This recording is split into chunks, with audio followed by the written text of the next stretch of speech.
ফিরে এলাম বিরতির পর। আজ অষ্টমীর পুজো ইতিমধ্যে শুরু হয়ে গেছে। বিভিন্ন জায়গায় একদিকে যেরকম বনেদি বাড়ির যেগুলো রয়েছে সেখানে পুজো শুরু হয়েছে বেলুর মঠে, সেখানে কুমারী পুজো শুরু হয়েছে আজ সকাল 9টায় এবং চলবে সকাল 10টা পর্যন্ত। অন্যদিকে একডালিয়া এভারগ্রিন কিছুক্ষণ আগেই দেখালাম আপনাদের সেই ছবি, সেখানেও পুজো চলছে এবং প্রচুর মানুষ সেখানে ভিড় করছেন অষ্টমীর অঞ্জলি দেওয়ার জন্য। এই অষ্টমীর অঞ্জলির জন্য অপেক্ষা করে থাকেন সব বাঙালি এবং অষ্টমীর অঞ্জলির পরে ভোগ প্রসাদ খাওয়া। ইতিমধ্যেই বেলুর মঠের ছবি দেখতে পাচ্ছেন আপনারা। কুমারী পুজো শুরু হয়েছে বেলুর মঠে। 118 বছরের যে ট্র্যাডিশন, সেই ট্র্যাডিশন মেনেই বেলুর মঠে শুরু হয়েছে কুমারী পুজো। সকাল 9টা থেকে শুরু হয়েছে বেলুর মঠের এই কুমারী পুজো। ষোড়শোপচার শোভাবাজার রাজবাড়ি থেকে রয়েছেন এই মুহূর্তে আমাদের প্রতিনিধি অর্পিতা বসু মাইতি। অর্পিতা, তোমাকে অষ্টমীর অনেক শুভেচ্ছা। ইতিমধ্যেই সেখানেও পুজো শুরু হয়ে গেছে। কি চলছে শোভাবাজার রাজবাড়িতে? পূজা, তোমাকেও জানাই অষ্টমীর অনেক শুভেচ্ছা। দেখতেই পাচ্ছ আমার পেছনে মায়ের সেই মূর্তি রয়েছে এবং ইতিমধ্যেই সকাল 6টা থেকে এখানে পুজো শুরু হয়ে গেছে। আর এক্ষুনি যে প্রস্তুতিটা এখানে চলছে, কিছুক্ষণের মধ্যেই বলি দেওয়া হবে। আমার সঙ্গে রয়েছেন পরিবারের সদস্যরা, তাদের সঙ্গে একটু কথা বলে নেব। আমরা তো দেখছি অষ্টমী পুজো তো শুরু হয়ে গেছে এবং বলি দেওয়া হবে, তারও একটা প্রস্তুতি চলছে। আমাদের একটু বলো কিভাবে গোটা প্রক্রিয়াটা? আমাদের তো এখানে বলি তো অন্যভাবে কোনো প্রাণী হত্যা করে হয় না, এটা আমাদের অনেক দিন আগে হতো, পাটা বলি হতো, কিন্তু এখন সেটা বন্ধ হয়ে গেছে একটা বিশেষ কারণে। কারণ এখানে সে যখন ওই বলি দেওয়া হয়েছিল, সে পাটাটি এসে রাজার পায়ের তলায় এসে মায়ের কাছে এসে আশ্রয় নিয়েছিল বলে সেই থেকে বলি বন্ধ হয়েছিল। আজকে আমাদের এখানে বলি চাল কুমড়ো দেওয়া হবে। আর এই বলির পরেই তাই আমাদের এখানে মায়ের এখানে আরাধনার আরতি শুরু হবে। আর আমাদের সন্ধ্যেবেলায় ভোগটা দেওয়া হয়, যে ভাজা মিষ্টি আমাদের এখানে সমস্ত তৈরি হয়, সেই সমস্ত নানান রকমের ভাজা মিষ্টি এখানে ভোগেতে আমাদের দেওয়া হবে। আর আজকে তো একটা বিশেষ মহা সময়, আজকে অষ্টমী সন্ধি পুজো। আজকে আমার বলতেই এখন গায়েতে একটা শিহরণ হচ্ছে। সন্ধি পুজোটার নাম শুনলেই যেন মা আমাদের আমার এখনো গায়েতে এখন শিহরণ হচ্ছে। এই এখনই আমাদের এই বলি যাচ্ছে, বলি হবে।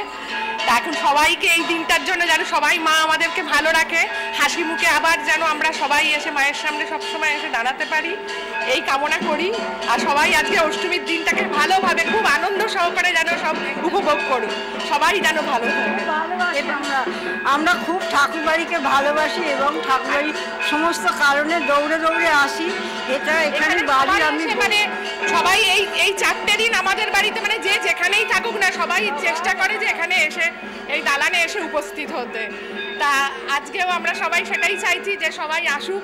আর আমাদের এখানে বাইরের লোকেদেরও আমরা আগমনে কোনো রকম আমাদের এখানে বাধা নিষেধ নেই, সবাই এসে এখানে আমাদের কাছে মায়ের কাছে আরাধনা করতে পারে, এটাই আমার বক্তব্য।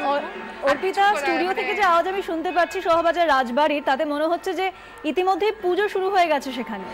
পূজা, তোমাকে জানিয়ে রাখি পুজো কিন্তু অনেকক্ষণ আগেই শুরু হয়ে গেছে এবং তুমি যেরকম শুনলে যে এই মুহূর্তে যেটা চলছে, অর্থাৎ বলি দেওয়া হবে, কিন্তু ঠাকুর দালানের মধ্যে সেটা দেওয়া হয় না, তার বাইরে। এবং উনি যেরকম বললেন যে আগে এখানে পাঠা বলি দেওয়া হতো, কিন্তু এখন সেটা হয় না, সময়ের সাথে নিয়ম অনেকটাই বদলেছে। যে বলি দেওয়া হয় এখানে আখ এবং তার সঙ্গে মাগুর মাছ এবং ছাঁচি কুমড়োর বলি দেওয়া হয়। নবমীর দিন দেওয়া হয় 9টি বলি, যার মধ্যে মাগুর মাছের বলি দেওয়া হয় এবং আজকে ছাঁচি কুমড়োর বলি দেওয়া হবে। এক্ষুনি সেই প্রস্তুতি শুরু হয়ে গেছে, কিছুক্ষণের মধ্যেই সেই বলি দেওয়া হবে এবং তারপরে শুনলে আরতি আছে। এবং অবশ্যই মহাষ্টমীর যেটা প্রত্যেকের কাছে একটা স্পেশাল অ্যাট্রাকশন থাকে, মহাষ্টমীর যে অঞ্জলি, সেই অঞ্জলিও এর মধ্যেই হবে। এবং আরও একটা বিষয় জানিয়ে রাখি যে কুমারী পুজো, এখানে কিন্তু কুমারী পুজোর কোনো প্রচলন নেই। আমি আরেকবার কথা বলে নেব, শোভাবাজার রাজবাড়িতে তো কুমারী পুজো হয় না। কুমারী পুজো আমাদের হয় না, কুমারী পুজো হয় না। এখানে আমাদের যেমন মায়ের পুজো হয় ওটাই হয়, আমাদের এখানে কুমারী পুজো কিছু হয়। পূজা শুনলে কুমারী পুজো এখানে হয় না। এবং ভোগের কথা বলি তোমাকে, যে অন্নভোগ কিন্তু এখানে দেওয়া হয় না, কিন্তু মিঠাই ভোগ দেওয়া হয়। কোনোটাই বাইরে থেকে আনা হয় না, পুরোটাই এখানে তৈরি করা হয় এবং 12 থেকে 14 রকমের মিঠাই ভোগ বড় কাঁসার থালা করে দেওয়া হয়। সেটা কিন্তু সন্ধেবেলাতে দেওয়া হবে সেই মিঠাই ভোগ। এবং সন্ধেবেলায় আজকে যে সন্ধি পুজো রয়েছে তার সময় পড়েছে বিকেল 5টা 10 থেকে, সেই সন্ধি পুজো হবে এবং তারপর কিন্তু মিঠাই ভোগ হবে এবং তারপর সন্ধ্যের যে আরতি, সেই আরতি রয়েছে। অর্পিতা, আপাতত তোমাকে ধন্যবাদ। তোমার সঙ্গে পরবর্তীকালে আমরা আবার যোগাযোগ করব। অর্পিতা বসু মাইতি আমাদের প্রতিনিধি, আমাদের সঙ্গে ছিলেন শোভাবাজার রাজবাড়ি থেকে। এবং অন্যদিকে আপনারা একই সঙ্গে শোভাবাজার রাজবাড়ির পুজো যেরকম দেখলেন, আপনারা দেখতে পাচ্ছেন এই মুহূর্তে বেলুর মঠের পুজো, সেখানে কুমারী পুজো শুরু হয়ে গেছে।